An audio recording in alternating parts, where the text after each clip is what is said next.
우리 오늘 말씀 나누겠습니다. 오늘 말씀 베드로전서 강의 9번째 시간이고요. 까다로운 권위를 대할 때 우리 삶에 권위가 있거든요. 삶에 윗사람들이 있거든요. 그들을 어떻게 대할 것인지 나누기 원합니다. 베드로전서 2장 18절부터 26절까지 말씀입니다. 베드로전서 2장 18절부터 25절까지입니다. 25절까지 말씀 한 절씩 읽겠습니다. 제가 먼저 읽겠습니다. 사환들아, 범사에 두려워함으로 주인들에게 순종하되 선하고 관용하는 자들에게만 아니라 또한 까다로운 자들에게도 그리하라.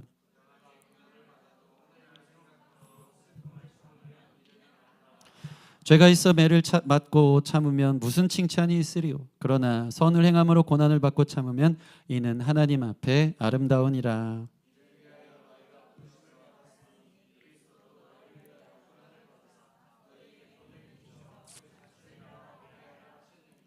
그는 죄를 범하지 아니하시고 그 입에 거짓도 없으시며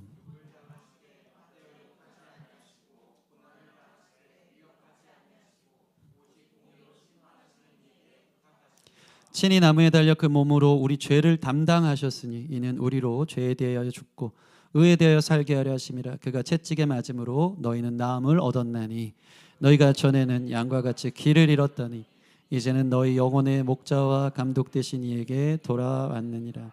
아멘. 예.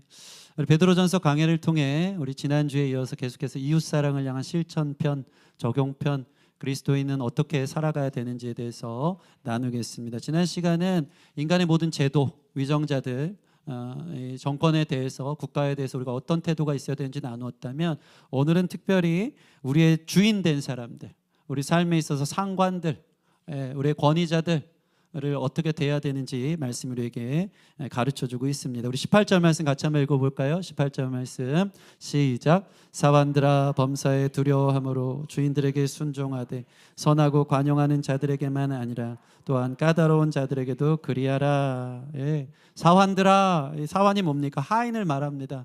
종들을 말합니다. 하수인들을 말하죠. 당시에는 노예제도도 있었습니다. 그러니까 그런 위치에 있는 사람들에게 주는 말씀이다. 저와 여러분을 향해 주시는 말씀이죠. 그러니까 오늘날로 말하면 직장생활, 사회생활, 학교생활 하면서 직장 상사나 학교의 선생님이나, 우리 다음 세대 아이들도 학교 선생님 있죠? 네, 선생님들 좋은 선생님도 있지만 까다로운 선생님 있죠? 네, 그 선생님도 어떻게 대해야 되나? 또 학교 선배나 교회의 권위자들 리더나 회사의 사장이나 권위 있는 모든 사람들을 대할 때 어떻게 해야 된다? 그들에게 두려움으로 순종해라 라고 또 가르치고 있습니다. 여러분, 사실 존경할 만한 리더라면 순종할 수 있습니까? 없습니까? 당연히 따르게 되어 있죠. 근데 오늘 우리를 좀 불편하게 하는 건 또 뭐죠? 18절 보면 또한 까다로운 자들에게도 그리하라.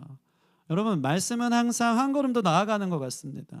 까다로운 사람에게도, 그 고약한 사람, 나를 이용해 먹는 것 같은 사람, 그 부당한 사람에게도 어떻게 해라? 순종해라 라고 성경이 가르치고 있다는 거죠. 그들은 어떻습니까? 19절 읽어볼까요? 19절 시작. 부당하게 고난을 받아도 하나님을 생각함으로 슬픔을 참으면 이는 아름다우나. 그들은 우리에게 부당한 대우를 한다는 것입니다. 엄청난 고난이 되죠. 스트레스가 되죠. 이것 때문에 회사를 그만두고 싶죠. 나에게 상처가 되죠. 왜 그런 사람이 내 삶에 있는 거지? 손해를 준다는 겁니다. 그런데 말씀은 그러한 세상의 부당한 권위 앞에 어떻게 하라고요? 하나님 생각해서 참으라는 겁니다.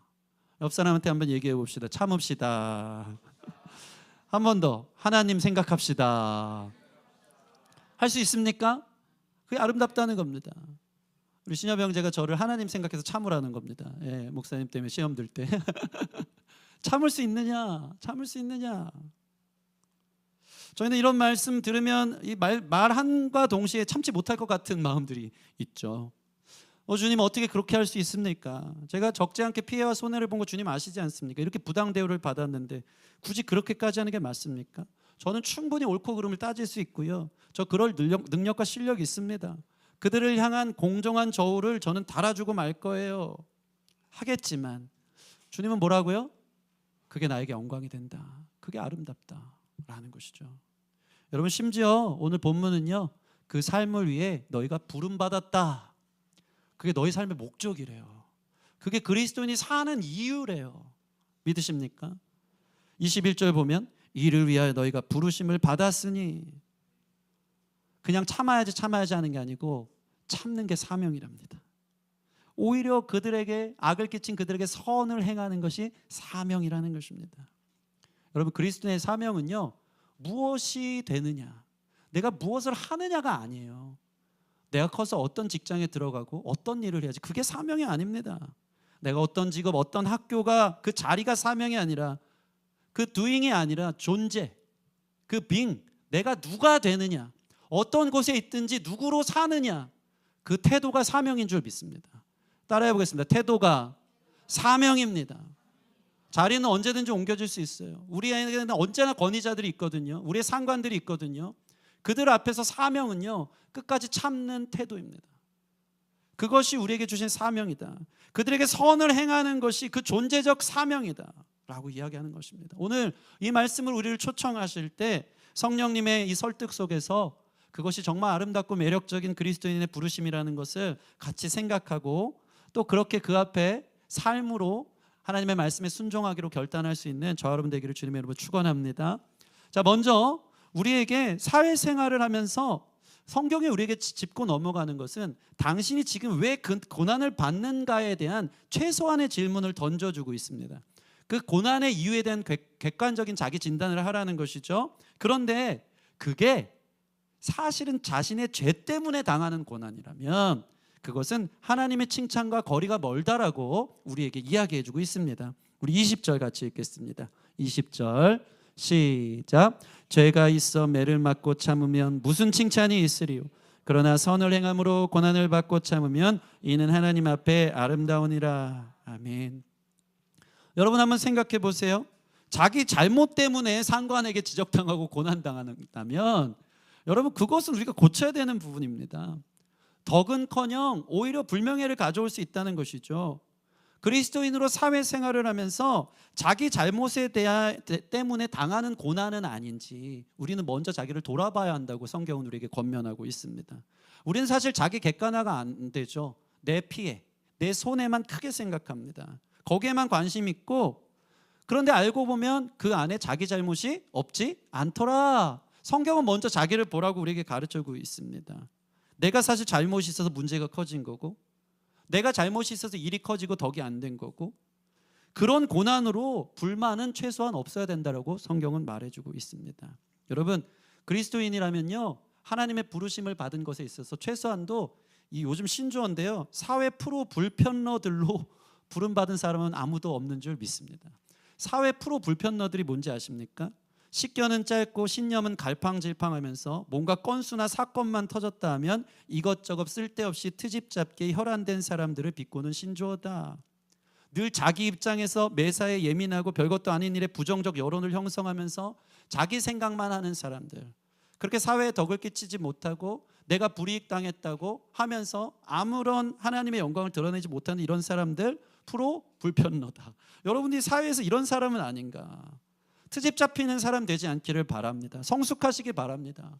교회에서는 성숙한 것 같고, 교회에서는 직분 있는 박 집사, 김 권사, 뭐 우리 교회 말하는 거 아닙니다. 우리 김 권사님 얘기하는 거 아니에요? 근데 이런 분들이 사회의 프로 불편러들이 될 때가 있어요. 시장에만 나가면 계급장 다 떼고 어떡하죠? 그 작은 물건 하나 못 깎아서 그 1,000원 500원 때문에 주인과 싸우는 것이 교인들이 얼마나 많은지 몰라요. 프로 불편합니다. 예. 식당에 가면은 그 반찬 하나 자기 안 내줬다고, 예, 그것 때문에 주인과 언성을 높이는 사람들이 있어요, 없어요? 점심 때 어디 식당 가면요, 교인들이 그렇게 많아요. 보통 남자 1명, 여자들 많은 곳은 전부 다 목사님과 성도님들일 때가 많아요. 그런데도 막 시끌시끌, 왜 반찬도 안 주냐, 예, 자기 부당 대우 받았다. 오히려 그러면서 시끌시끌하게 해서 막 고난이 오는 걸 갖고 자기 잘못이 아닌 것처럼 생각할 때가 있다는 겁니다. 여러분, 그리스도인은요, 자기 이익보다 하나님의 얼굴을 먼저 생각하는 사람이 되어야 되는 줄 믿습니다. 하나님의 영광을 드러내도록 여러분들이 부름받았기 때문입니다. 예전에는요, 교회 봉고차마다 교회 뒤에 뭘 붙여요? 교회 이름을 딱 붙이고 다닙니다. 그러면 교통신호 잘 지킬까요? 안 지킬까요? 정확하게 지킵니다. 왜요? 뭐 때문에? 교회 이름 붙였으니까. 근데 참 신기하게도 요즘은요, 교회의 명패를 교회 자동차에 붙였다 뗐다 하는 기능이 있더라고요. 불필요할 땐 떼는 거예요. 떼고 그냥 막 과속주행할 수도 있는 거죠. 그러나 여러분, 우리 마음에 있는 하나님의 영광을 위해 이게 붙어 있는 뗄 수 없는 명찰이들 있는 거예요. 거기에 뭐라고 써 있습니까? 나 그리스도인입니다. 나 하나님 자녀입니다. 하나님 영광에 먹칠을 하는 성숙하지 못한 행동들을 하면 안 되는 거예요. 뗄 수도 없어요. 여러분, 그렇게 경건하게 성숙하게 불필요한 갈등이나 무례함으로 고난을 자초하는 사람들 아무도 없기를 주님의 이름으로 소원합니다. 하나님의 영광을 가리는 게 아니라 오히려 하나님께 영광을 돌리는 사람들 되기를 소원합니다. 너를 볼 때 야, 너 교회 다녔냐? 이런 소리 들리면 안 돼요. 야, 너를 보니까 하나님이 보인다. 하나님 믿는 사람은 참 다르구나. 이 고백들을 들을 수 있는 그러한 귀한 성도님들의 삶이 되기를 소원합니다. 자, 두 번째는 결국 나는 죄가 없는 상황이라고 성경이 이야기하죠. 나는 죄가 없는데도 부당한 고난이 있을 수 있다. 부당한 고난을 나에게 주는 상관들을 대할 때 우리가 취할 수 있는 태도는 무엇인지로 나아갑니다. 그 방법은 뭔지 아십니까? 매우 사이다처럼 우리에게 이야기해 주신 건데 그건 뭡니까? 따라해 보겠습니다. 하나님이 책임지신다. 여러분, 하나님이 여러분이 당하는 부당한 고난을요 다 보고 계신다는 거예요. 하나님의 때에 완전한 공의의 심판이 기다리고 있다는 것을 믿음으로 바라보시는 저 여러분 됐으면 좋겠습니다. 23절 같이 읽어볼까요? 23절 시작. 욕을 당하시되 맞대어 욕하지 아니하시고 고난을 당하시되 위협하지 아니하시고 오직 공의로 심판하시는 이에게 부탁하시며. 아멘. 여기 보면 오직 공의로 심판하시는 이에게 부탁하시며. 여러분, 그리스도인의 모습은요 자기가 안갚음하고 복수를 다 하는 사람이 아닙니다. 오히려 우리 뒤에 누가 있다고요? 정의로운 심판자이신 하나님. 너 아빠 오면 너 이제 큰일 났다. 이럴 사람이 있는 거예요. 우리의 뒷배가 있는 거예요. 우리를 책임지시는 분이 있는 거예요. 그러니까 나는 부당한 고난을 당할수록 내가 안갚음하는 게 아니고 하나님이 더 크게 해결해 주시겠다. 이것들을 기다릴 수 있는 사람이어야 한다는 것입니다. 여러분, 하나님의 공의 안에 고통을 당하게 하는 그 사람이 분명히 하나님의 다루심이 있다는 것을 신뢰하시기 바랍니다. 하나님이요 여러분이 사회에서 당하는 그 부당함들을 불꽃 같은 눈으로 보고 지켜주시는 줄 믿으시기 바랍니다. 그래서 우리가 아무리 부당 대우를 받아도 그리스도인이라면 결코 그 부당함으로 끝나지 않는다는 것입니다. 모든 것을 신원해 주시고 갚아주시는 날이 있다 없다? 눈물 닦아주시는 날이 있다 없다? 있다. 믿으시기 바랍니다. 그러므로 불편하게 힘들게 그 고통이 영원할 것처럼 살아가지 마십시오. 하나님께서 더 크게 보응해 주시고 갚아주시는 것이 저와 여러분들의 운명이고 기다림이라는 것입니다. 한번 생각해 볼까요? 다윗이 있었어요. 다윗에게 직속 상관처럼 그에게 너무나도 부당한 대우를 했던 한 사람이 있습니다. 그는 사울 왕이었습니다. 사울 왕만 안 만났으면 이런 고난이 없었을 텐데 그 부당한 사울 왕이 자기를 질투하고 열등감의 화신이 되어서 자기를 죽이려고 광야 끝까지 쫓아온다는 것이죠. 얼마나 열받습니까? 얼마나 억울하고 답답합니까? 얼마나 그 사람을 해를 입히고 싶겠습니까? 내가 저 사람만 안 만났어도. 그래도 다윗은 어떡합니까? 어느 날 광야의 도망자로 전전긍긍하며 몇 년을 그렇게 살아가던 날 이 다윗에게 절호의 기회가 온 거예요. 안갚음할 기회가 온 겁니다. 다윗이 사울 왕을 피해 엔게디 광야의 한 동굴 속에 숨었는데 그 엔게디에 수백 수천 개의 동굴이 있는데 왜 하필 사울이 지금 그 동굴 안에 들어온 것이죠. 너무 신기하지 않습니까? 사울은 그곳에 다윗이 있는 줄 몰랐습니다. 그리고 너무나도 편하게 성경을 보면 뒤를 보러, 큰 일을 보러 그곳에 앉아있던 겁니다. 그때 사울은 어떡하죠? 무장을 해제합니다. 그리고 나서 왕의 옷을 벗습니다. 그 권위의 자리를 내려놨다는 거예요. 이게 어떤 의미인지 아십니까? 결국 사울이 계급장 떼고 다윗과 사울을 만날 수 있어서 누가 옳은지에 대해서 심판할 수 있는 사람 대 사람의 완전히 취약한 민낯이 드러난 사울의 상태 앞에서 다윗이 자신의 공정함을 증명할 수 있는 기회가 온 거예요. 왕의 계급에 있었다면, 왕의 옷을 입었다면 함부로 못했겠죠. 왜? 군사와 권력이 있었기 때문에. 그러나 그것을 떼고 공정하게 심판할 수 있는 자리에서 칼을 들어서 왜 나를 억울하게 쫓아다니냐고 그 자리에 처단할 수 있었던 것입니다. 우리 삶에는요 그런 기회들이 올 수 있다는 거예요. 상관의 취약한 점, 벌거벗은 점, 그 약점들을 내가 잡고 옳고 그름을 따지면서 그를 밟고 일어설 수 있는 기회들이 올 수 있다는 것입니다. 그럼에도 불구하고 지금 다윗이 어떻게 하는지 아십니까? 그 가장 수치스럽고 부끄러운 모습들을 폭로할 수 있었고 그 높은 자리에서 내려와 보면 진짜 아무것도 아닌 그 사울 왕을 자신이 처리할 수 있었음에도 불구하고 다윗의 위대함은 시원한 복수가 아니었어요. 그건 하나님 자녀로서의 태도가 아니기 때문이죠. 다윗이 어떻게 한지 아십니까? 내가 손을 들어 여호와의 기름 부음 받은 자를 치지 아니하리라. 자신이 처단하지 않습니다. 하나님께 내어 맡깁니다. 이것이 바로 다윗의 위대함인 것입니다. 할 수 있었지만 하지 않는 것. 그는 그가 얼마나 부당하든 그가 얼마나 까다로운 사람이든 하나님이 자신에게 허락한 권위자였기 때문에 그를 자기 손으로 해하지 않습니다. 그러니까 다윗은 그 해석이 있었던 거예요. 이유가 있겠지. 이런 사람을 만나게 한 뜻이 있겠지. 그러면요, 하나님은요, 여러분이 만난 그 어떤 상관일지라도 하나님 손에 붙들린 여러분의 인생이라면 그 악을 여러분에게는 선으로 바꾸신다는 것입니다. 믿습니까? 그 사람을 통해서 여러분을 선으로 빚어가시는 하나님의 도구일 뿐인 거예요. 하나님은 악을 통해서도 마귀의 시험을 통해서도 어둠 통해서도 여러분을 선하게 빚어가는 데 쓰시기 때문에 다윗은 그걸 그대로 둔 거예요. 여러분, 이러한 믿음이 저와 여러분 안에 있기를 원합니다. 여러분이 처단하고 심판하고 보응하고 안갚음하고 복수하는 게 아니라 이유가 있겠지. 그 해석 안에서 나를 선하게 바꾸어 가시는 하나님의 놀라운 섭리들을 바라본다면 그 공정한 심판을 하나님께 맡겨드릴 수 있다라는 것입니다. 때가 되면 내가 그렇게 선을 베푸고 기다렸는데도 그가 변하지 않는다면 어떤 때에 하나님의 때에 완전히 보응하신다. 믿으십니까? 여러분, 이것을 기다리시는 저 여러분 됐으면 좋겠습니다. 로마서 12장 19, 20절 보면요, 이런 구절이 또 있어요. 같이 한번 읽어보겠습니다. 로마서 12장 19, 21절 시작. 내 사랑하는 자들아, 너희가 친히 원수를 갚지 말고 하나님의 진노하심에 맡기라. 기록되었을 때 원수 갚는 것이 내게 있으니 내가 갚으리라 하고 주께서 말씀하시니라. 내 원수가 줄이거든 먹이고 목마르거든 마시게 하라. 그리함으로 내가 숯불을 그 머리에 쌓아 놓으리라. 여러분, 이 어떤 말씀인가 말씀 띄워주시면, 여러분, 원수를 주님이 어떻게 한다고요? 진하게 갚아주신다는 거예요. 믿으십니까? 주께서 억울한 일들을 다 풀어주실 거예요. 그때 우리의 태도는 나아가 어떻게 해야 된다고요?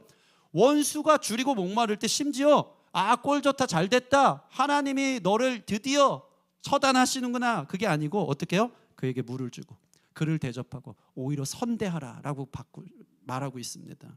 근데 이게 더 무서운 거예요. 왜 그런지 아십니까? 오늘 본문 마지막 보시면 20절 보시면 이렇게 나와 있죠. 20절 같이 한번 다시 읽어볼까요? 로마서 20절 방금 읽은 시작. 내 원수가 줄이거든 먹이고 목마르거든 마시게 하라. 그리함으로 내가 숯불을 그 머리에 쌓아 놓으리라. 여러분, 그 머리에 숯불이 올라간다는 것은, 숯불은 그 사람을 태우는 심판의 장작인 거예요. 그러니까 내가 그를 사랑할수록, 내가 그를 선대할수록 하나님이 다 보고 계신데, 그럼에도 불구하고 그가 계속 악랄하게 여러분들을 대할 때 하나님이 숯불을 하나씩 올려놓고 계세요. 장작불을. 그래서 마지막 심판의 때 하나님께서 그를 향한 더 가중한 선고를 기다리고 있다. 그러니까 여러분이 할 것은 뭐라고요? 하나님이 알아서 하시니까 끝까지 선대하고 사랑해 주는 것. 그게 결국 하나님의 영광을 드러내는 일이다라는 것이죠. 여러분, 하나님의 심판, 보응하시는 날이 온다는 사실을 믿고 기다릴 수 있는 저 여러분 되기를 소원합니다. 자, 마지막 세 번째, 제일 중요한데요, 나아가 이러한 부당한 고난을 당하는 내 입장에서 역으로 더 아름답게 하나님의 영광을 드러낼 수 있는 방식이 그리스도인의 능력이라고 성경은 우리에게 가르쳐주고 있어요. 그러니까 그리스도인이 억울하고 부당한 일을 당할 때 오히려 하나님의 영광을 드러낼 수 있는 절호의 기회일 수 있다. 하나님이 여러분들을 그렇게 부르셨다라는 것입니다. 그 방법은 뭔지 아십니까? 바로 따라해 보겠습니다. 사랑의 능력. 사랑의 능력입니다. 여러분, 사랑이 능력이 있어요. 사랑할 때 놀라운 능력이, 하나님의 영광이 나타나기 시작한다는 것입니다. 그러니까 이 이야기는 뭐냐면, 하나님이 지금 이 말씀 우리가 딱 1차원적으로 보면서, 야, 부당하게 고난을 받아도 순종을 주님이 또 강요하는구나. 그래, 하나님 순종하는 사람 좋아하시지. 예, 100번 양보하고 주님 말씀 한번 들어볼게요. 무작정 순종하란 말이 아니에요. 여기에는 너가 순종할 때 놀라운 능력이 나타난다. 하나님 나라의 삶의 가치에 놀라운 능력과 의미가 이 가운데 있다는 것을 우리에게 가르쳐주고 있어요. 여러분, 그 능력은 뭡니까? 여러분, 세상의 능력을 먼저 생각해 봅시다. 세상의 능력은 뭐죠? 세상은 힘의 논리입니다. 힘으로 승부합니다. 그게 힘이에요. 그게 능력이에요. 세상은요, 보세요. 세상 나라의 방식은 부당 대우를 당하고 무시당하고 피해가 나에게 올 때 어떡하죠? 내가 얼마나 힘이 센지 능력 보여줄게. 힘으로 맞받아치는 게 능력자인 겁니다. 너가 되로 주었다면 나는 말로 얼마나 줄 수 있는지 한번 당해봐라. 그 힘의 논리로 승부하는 것. 그래서 자기 영광, 내 능력을 과시하는 게 세상의 방식이라는 거예요. 거 봐. 너가 아무리 나한테 상관이었어도 내가 뼈도 못 추리게 할 수 있지. 내가 정당했잖아. 힘의 논리로 승리할 수 있지만 그것은 하나님의 영광을 드러내고 하나님이 기뻐하는 승리가 될 수는 없다는 것입니다. 그런데 하나님께 아름다운 일, 하나님의 영광은 무엇입니까? 영광은 하나님을 거울처럼 보여주는 거거든요. 하나님의 능력 중에 능력은요, 힘이 아니라 사랑의 능력인 거예요. 사랑할 때 어떤 일이 벌어지는지 아십니까? 힘은 내 개인적인 영광을 취하며 승리할 수 있겠지만 사랑하기 시작하잖아요. 사랑하면 그 사람이 죽어나가는 게 아니고 그 사람이 다시 살아나게 됩니다. 그 사람이 다시 생명으로 돌아오기 시작하는 거예요. 하나님은 이걸 통해 영광을 드러내길 원하는 거예요. 하나님 당신의 영광을 드러내길 원하는 거예요. 이 세상 권력은 하늘에 나는 새를 떨어뜨릴 수는 있지만 죽은 새를 살려서 다시 날게 하는 것은 없어요. 그러나 하나님의 영광은요, 죽은 새도 날게 하는 영광. 그 사랑의 능력으로 네가 대응할 때 그 사람이 오히려 죽게 돌아오고 살아올 수 있다라는 놀라운 이 능력을 우리를 통해 보여주기를 원하신다는 것입니다.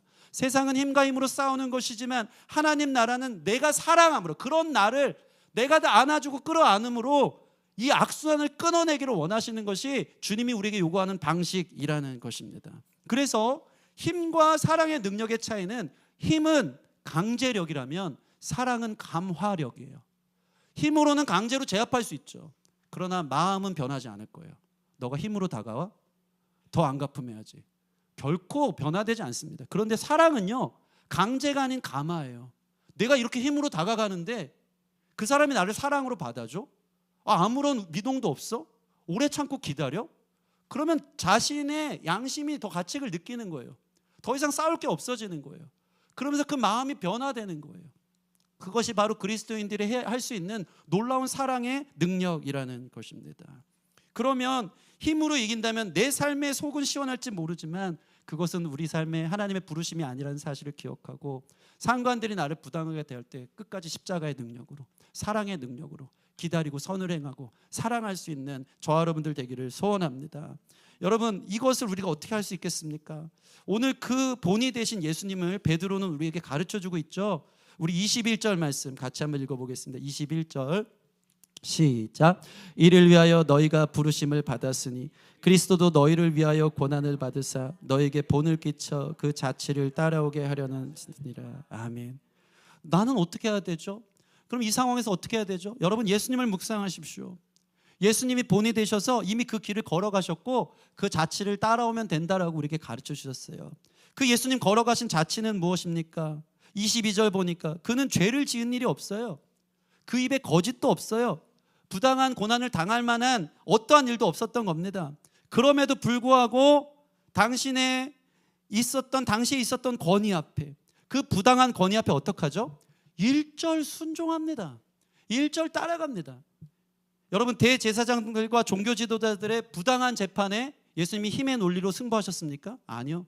그 부당한, 밤이 맞도록 한 그 부당한 재판에 침묵하고 그냥 따라갑니다.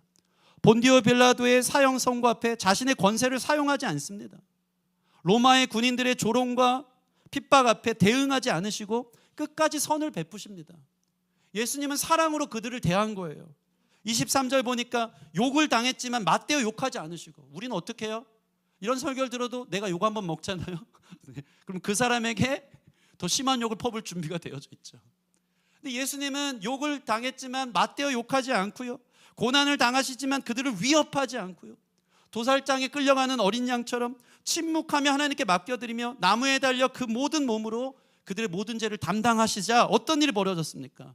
그 죄 앞에 수많은 대제사장들이 죽게 돌아오고, 백부장이 죽게 돌아오고, 우평강도가 죽게 돌아오고, 사랑의 능력 앞에 완전히 힘의 논리로 죽일 수 있었던 그 사람이 사랑의 논리 앞에 하나님의 영광이 드러나 하나님께 돌아오는 귀한 역사가 있었던 거죠. 하나님이 저와 여러분의 삶에 기대하는 것은 그거예요. 힘으로 승부하는 게 아니라 사랑으로 승부하는, 그게 진짜 승리임을 보여줄 수 있는 하나님의 영광이 나타나는 저와 여러분들의 삶이 되어지기를 원합니다. 저는 오늘 이 본문 말씀을 보면서 사실 예수님이 그 당시 권위들을 생각해 봤어요. 대제사장들, 본디오 빌라들, 로마 군병들, 그들 앞에서 힘을 맞대어 그들에게 대응하지 않았다는 얘기를 보면서 사실 그 권위의 중심에 바로 저와 여러분이 있다는 사실을 깨닫기 시작했습니다. 여러분, 우리는요 그 자리에서 내게 있는 군중의 권위를 갖고 예수를 십자가에 못 박으라고 소리쳤던 사람들이에요. 힘의 논리로 예수님을 하수인 취급했던 거예요. 당신이 내 종처럼 내가 원하는 나라를 만들어주지 않아? 나를 성공시켜주지 않아? 나를 기쁘게 해주지 않아? 나 당신이 미라클 메이커인 줄 알고 내 병도 낫게 해줬으니까 내가 당신을 추대하면서 좀 이용해 먹고 나를 따를 수 있도록 그렇게 인정해 줬는데 이제 와서 딴소리 하냐고. 그러면서 예수님을 십자가에 필요 없으니까 못 박으라. 그 사람 잘라버려라. 그 사람 더 이상 이 회사에 다니지 못하게 해라. 이용해 먹는 그 부당한 권위들이, 그 까다로운 상관들이 바로 누구라고요? 저와 여러분들이 예수님을 그렇게 대했다는 거예요. 여러분 그렇잖아요. 우리가 하나님 주인이고 하나님이 우리의 상관이고 우리의 스승이시고 전부라고 말하지만 사실 그 중심에는 하나님 이용해 먹고 하나님 부려먹다가 필요 없으면 부당대우하면서 왜 내가 원하는 거 안 주냐고. 내가 주인 노릇하는 게, 내가 상관 노릇하는 게 우리잖아요. 그러다가 필요 없으면 십자가에 못 박으라. 잘라버리는 게 우리라는 거죠. 그런데 그런 우리를 향해서 예수님 만약에 힘을 힘으로, 욕을 욕으로 우리에게 맞대어 대응했다고 보십시오. 우리가 살 수 있었겠습니까? 이 자리에 있을 수 있었겠습니까? 예수님은 십자가를 지시면서도 사실 권세가 없지 않았어요. 야, 니네가 힘으로 나를 이렇게 제압하려 그래? 하늘의 12군단이 되는 천사를 풀어서 지금 다 싹쓸이 할 수 있어. 예수님 그런 권세가 있지만 하나님의 영광의 능력을 드러내기 위해서 끝까지 사랑으로 우리를 용납하시고 받아주시고 기다려주셨기 때문에 저와 여러분들이 죽지 않고 오늘 24, 25절 말씀처럼 의에 대해 살고 그분이 채찍에 맞음으로 내가 나음을 얻고 양과 같은 우리가 주님의 인도하심의 길을 받은 사람인 줄 믿습니다. 여러분 그 사랑 우리가 경험하지 않았습니까? 예수님은 항상 우리에게 강제력이 아닌 이 감화력으로 우리를 뒤집어 내시더라고요. 그 사랑으로 죽었던 우리를 살려내시고요, 상한 갈대 같은 우리를 꺾지 않으시고 꺼져가는 등불 같은 우리를 힘의 논리로, 야, 너 별것도 아닌 등불이잖아, 그냥 꺼져. 너 상한 갈대 쓸모없어, 그냥 꺾어버리지 않고 끝까지 보듬고 안아주면서 사랑으로 우리를 살려주시는 그 은혜를 경험했기 때문에 너희도 예수님의 발자취를 따라 너희를 힘의 논리로 눌러버리는 그 사람들을 사랑하고 품어주렴. 그렇게 주님께서 우리를 초청한다는 것입니다. 어제 한 달에 한 번 하는 뉴젠 집회를 다녀왔습니다. 9월부터 우리 교회도 토요일마다 한 달에 한 번씩 찬양 집회를 하고자 하는 또 마음이 있고 기도로 준비하면서 어떻게 다른 교회들 또 사역들을 해나가나, 앞서가는 그 교회의 모습들 보면서 어떻게 준비하고 있나, 또 이런 마음들, 또 다음 세대 아이들 데리고 어제도 다녀왔습니다. 근데 어제도 가서 집회에서 예배를 드리는데 참 감사한 것은 모두가 울고 은혜를 받았다는 거예요. 전부 다 눈물 포인트가 있었어요. 하나같이 다 저 혼자만 울고 있는 줄 알고 봤더니 옆에 희건이 울고 있고 다현이 울고 있고 뭐 사모님이 언제나 오열하고 있고 막 저 옆에 우리 경서병제 가정들 다 울고 있고 아이들도 진지하게 막 주님 앞에 나아가요.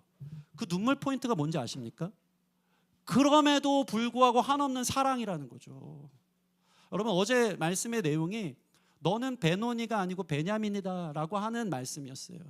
베노니는 슬픔의 아들, 고통의 아들이란 뜻이고, 아니 너 베노니 아니고 내가 너를 베냐민이라 이름 바꿔주시면서 베냐민이다, 축복의 아들이다, 오른손의 아들이다, 기쁨의 아들이다, 이런 뜻으로 바꿔주시는 하나님의 사랑을 선포하시더라고요. 거기서 왜 우리 눈물 포인트가 나는지 아십니까? 왜 은혜 받는지 아십니까? 내가 내 자신의 삶을 알거든요. 나 베노니거든요. 저 슬픔과 고통의 아들이거든요. 외압적으로 뭐 그런 일들도 있지만 내가 하나님 앞에 날마다 설 수 없는 죄인인 걸 알고요, 저는 하나님 앞에 축복의 아들, 주님이 쓰일 만한 사람이 아니라는 사람이라는 것을 내가 압니다. 근데 주님은요 항상 그런 우리를 향해 뭐라고 말씀하시는지 아십니까? 너 그런 사람 아니야. 내가 너를 사랑해. 너 내 아들이야. 너 오른손의 아들이야. 너 이름을 내가 이미 바꿨어. 내가 너를 축복해. 그렇게 말씀해 주신다니까요. 그러면요, 자, 예수님은 한 번도 우리 그렇게 대우한 적이 없다는 거예요. 베노니로 사는 우리랑, 그러니까 네 왜 베노니야? 왜 그 모양밖에 못 됐어?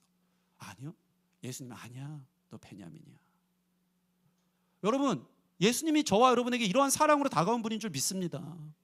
베드로가 3번 부인한 예수님 앞에 매를 들어도 맞을 판에 그 아침에 숯불에 고기와 떡을 구워내시면서 베드로야, 너 나 사랑하지?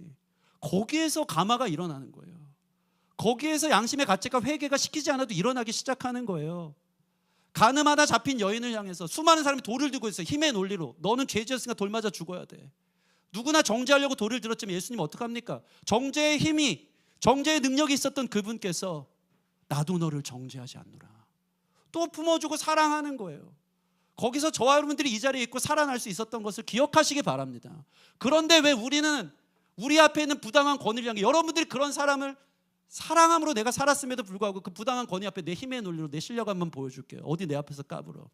대한민국 사람들이 얼마나 정당한 대가들을 원하는지 몰라요. 똑똑한 거 좋아요. 그러나 적어도 그렇게 해서 자기 영광 나타내지 마시고요, 사랑의 힘의 능력을 보여줄 수 있는 성숙한 성전의 삶을 회복할 수 있는, 하나님 영광이 드러나는 게 성전이잖아요. 그렇게 자라가기를 결정할 수 있는 저와 여러분 되기를 주님의 이름으로 축원합니다.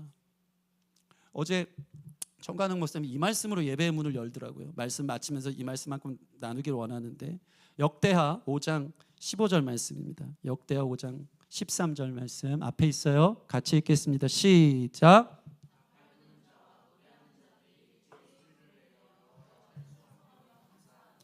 나팔 불고 재금치고 모든 악기를 울리며 소리를 높여 여호와를 찬송하여 이르되 선하시도다, 그의 자비하심이 영원히 있도다 하매 그때 여호와의 전에 구름이 가득한지라. 이 말씀을 예배 전에 나누면서 하나님은 언제 임재하시는가? 찬양할 때, 하나님 칭찬할 때, 하나님 높일 때 임하십니다 라고 예배자들을 일으키기 시작하더라고요. 그러면서 이런 얘기를 하는 거예요. 당시에 7년 동안 그 화려한 성전을 만들어도 하나님 임재의 흔적이 없었고, 1,000번제를 하나님 앞에 드렸어도 하나님 임재의 흔적이 없었는데, 하나님을 노래하는 자들이 일제히 일어나 찬송하고 감사하고 그 선하심과 자비하심이 영원히 있도다 선포할 때 하나님의 임재가 구름 가득히 임했다는 거죠. 그러면서 여러분, 찬양할 때 하나님이 임하십니다. 얼마나 예배 때 우리를 이끌 수 있는 거룩하고 온전한 진리의 말씀입니까? 근데 설교자는요, 말씀을 듣다 보면 일주일 동안 저는 이 본문만, 이 베드로전서 말씀 본문만 생각하잖아요. 뭘 해도 깔때기처럼 하나님이 내게 주시는 말씀이 오늘 설교를 통해 어떻게 녹아질까, 그렇게 일주일 동안 살아내기를 애쓰는데, 이 말씀이 단지 성전 안에 묶여있는, 그래서 내가 하나님 찬양하니까 지금 하나님 영광 돌리니까 성전이 된 성전 안에서 주님 영광 돌리니까 하나님 임재하시는 구름이 가득하더라, 1차원적으로 맞는 줄 믿습니다. 여러분, 찬양할 때 하나님 임재하십니다. 그런데 여러분, 세상에서 성전 되란 말이에요. 세상에서 하나님의 영광을 드러내란 말이에요. 여기서 이 하나님의 찬송하는 제목이 뭔지 아십니까? 선하시도다, 그의 자비하심이 영원히 있도다. 세상이 어디에서 그 영광을 봐요? 성전된 여러분이에요. 여기서만 찬양하는 게 아니고 여러분 삶 속에서 여러분들을 누군가가 볼 때, 그 상관들이 여러분을 볼 때, 야, 너를 보니까 하나님의 선하심과 자비하심이 영원히 있는 것 같아. 그게 진짜 찬양이고 그게 진짜 예배자라니까요. 여기서만 찬양하는 임재하는 게 아니고 여러분이 삶의 자리에서 거룩한 성전이 되어서 여러분이 있는 곳에 하나님의 구름의 영광이 임하는 것을 세상 사람들이 볼 수 있는 참된 예배자들이 되어지기를 주님의 이름으로 축원합니다. 그런 예배자들 됩시다.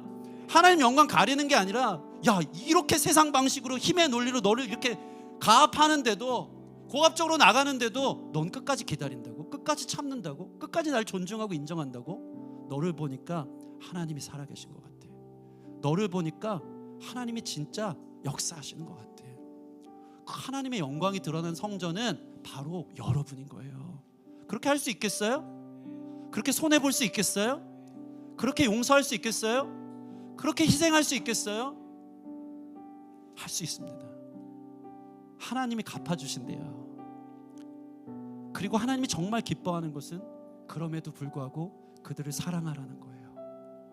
사랑할 때 그들이 주님 앞에 돌아온다면 하나님 가장 기뻐하는 영광 돌리는 삶이고요, 그럼에도 돌아오지 않는다면 숯불을 계속 쌓겠죠. 그러나 우리가 할 것은 좌우간 분별하고 공의 안에서 심판하는 게 아니고, 예수님이 나를 사랑해 주셨기에 내 위에 숯불이 쌓여 내가 그러한 부당한 권위자가 되어서 사실은 심판받아야 될 내가 예수님의 끝없는 사랑 때문에 변화돼서 하나님의 자녀로 용납됐기에 나도 그 예수님의 발자취를 따라 세상에서 내 영광이 아니라, 나의 승리가 아니라 하나님의 영광과 하나님의 승리를 드러낼 수 있는 참된 성전으로 살아가길 원합니다.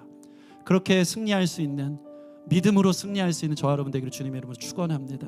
우리 같이 찬양하고 기도하는 시간 갖도록 하겠습니다. 우리 주의 자녀로 산다는 것은 우리 지난주에 연합 예배 때 했던 찬양인데 함께 찬양하며 오늘 말씀 새기며 나아가도록 하겠습니다.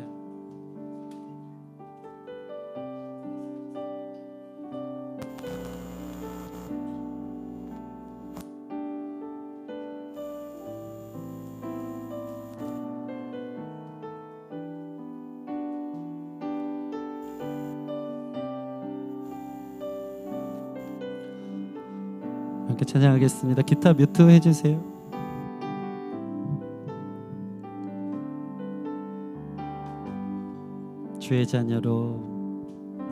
주의 자녀로 산다는 것은 불 가운데로 걸어가는 것, 그 속에서 신실하게 날 지키시는 그 손길을 경험하는 것, 주의 자녀로 산다는 것은 바다 위로 걸어가는 것, 내 온몸을 덮쳐오는 폭풍 속에서 잠잠히 주 바라보는 것, 때론 불 가운데 휩싸일 때도 폭풍 가운데 무너질 때도 주님 내 곁에 함께 하시네. 가장 가까이에 함께 하시네.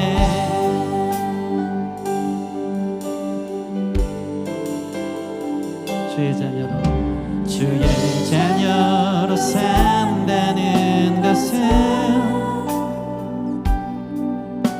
나도 그들을 용납하는 것, 나를 위해 달리신 십자가 사랑, 그 사랑으로 살아가는 것. 아멘. 주의 자녀로 살아가는 것은 주님과 함께 동행하는 것, 주께서 지신 십자가 기꺼이 지고 주와 함께 걸어가는 것, 때론 불 가운데 휩싸일 때도 폭풍